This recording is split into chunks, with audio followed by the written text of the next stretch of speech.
Talk Kentucky. I am Sherelle Roberts here with the Let's Talk team. We've got Katie Cooley in for Lisa High. We have Kim Dixon and Susan Mills. And we are joined by a very on-brand dressed Fayette County Clerk, Susan Lamb. Hello. Hello. We are so glad to have you here. Thank you for having me. We are glad, and just in time because early voting starts today. And you already swung by. So how's early voting going? It's going fantastic.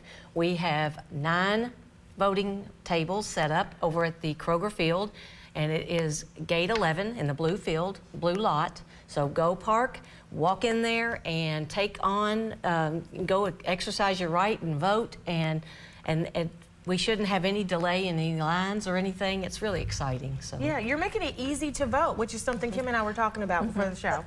I'd like to ask you, what are some of the obstacles that people face when they can't get to the polls? I know that I've had several times in my life where it's been difficult, but what are some of the things, some of the reasons you see?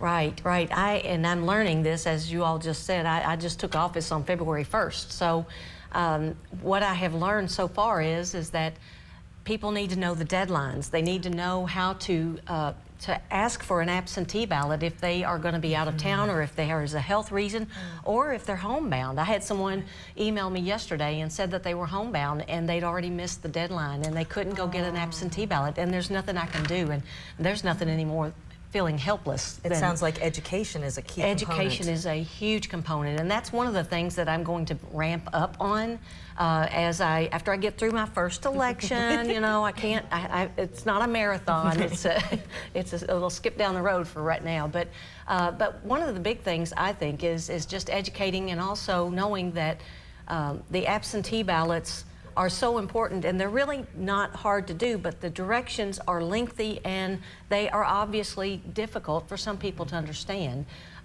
Then we have the early absentee with an excuse voting that actually happens at our office for 6 days, and that happened this past 6 days, working days. And then of course now we have today and tomorrow and Saturday we have early voting, and anybody can go. You don't have to have an excuse. Go to the Kroger Field and exercise your right to vote, please. So gate 11.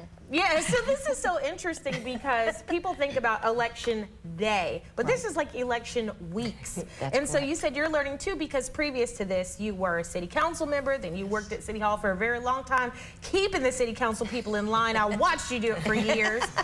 Oh, you kept them in line. So how are you liking this new gig? Oh my goodness, you know, I didn't know that this was in my next chapter of my life, and basically around December or whenever it was that former county clerk Don Blevins Jr. announced, people started coming to me and said, you should check this out. You should really check this out. And there's been a ton of people. I'm very humbled by it, actually, the number of people that believe in me. And so, you know, short story, I jumped in there, threw my name in the hat, and was appointed. And I thought, oh, you know, it'll be, you know, something I think I like. Well, it is just like a well-fitted glove on me. Oh. I feel like that it was just meant to be. And the wonderful employees there and the managers, they're just phenomenal. They make it easier for me to learn. And of course, you know, the support in the community, it is much more than I ever thought it would be. And I get up every morning, and I used to not have to get up early and go to work at 8 o'clock. You know, with council, you could kind of set your schedule, but I get up and I'm ready to go. I get excited when I'm driving into the office, and I love every single day. Do you have, like, speaking of getting up and going to work and doing that, do you have a typical day? Or is there's a lot of pivots, right? Oh my, that is such an understatement. The pivots, I mean, every single day you could imagine that you're going to have probably 10 different things that are going to come to your attention of all different magnitudes and levels of importance. So I think that's one reason why I love it so much, because while I was on council, we did pivot a lot too, but this is just different and unique in its in the opportunities, and so really and truly every day is it's not the same. It's just, I mean, and it's amazing, and just helping people. You know, Sherelle, you know, that's one thing that I learned when I was in local government. I learned that what I am put on this earth for is to provide resources to people to let them know how to navigate our local government and our local processes so they can not only be educated in their decision making, but be a part of it because it's so important. So, you know, I've been talking a lot about what to expect on Election Day. It's going to be a very early day and a very late night. And while the ballot this time is very small, I'm very grateful for that because that way I can actually learn on based on that. But I'm just like, I don't even know if I'll be able to sleep the night before. You know what? It might be a 36-hour journey or something, I don't know. So Election Day, I am like such a politics nerd. Election Day is my Super Bowl every time. Everybody knows I get so hyped up. I go work out. I get so excited about it.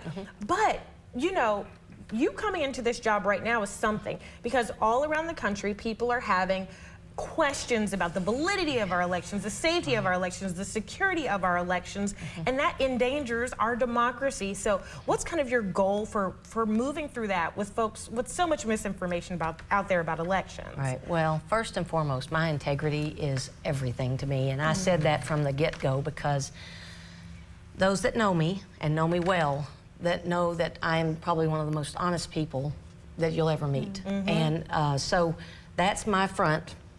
And then secondary is that just know that once I am learning through this to figure out new ways to share more information and just to shout the word out. I mean, just to shout out the processes. And, you know, it's, when I was on council, actually when I was in the council clerk's office, and I implemented the voting system and the video streaming and everything in our council chamber, we saw the opportunity to start having mock council meetings. Well, you know, those opportunities are something that most people never ever come into a council chamber, much less participate in a council meeting.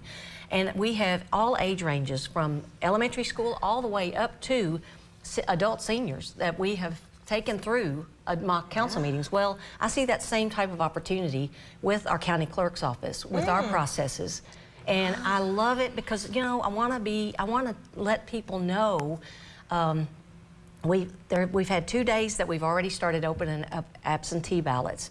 And the biggest thing I take away from that is there are multiple envelopes within the process of absentee ballot.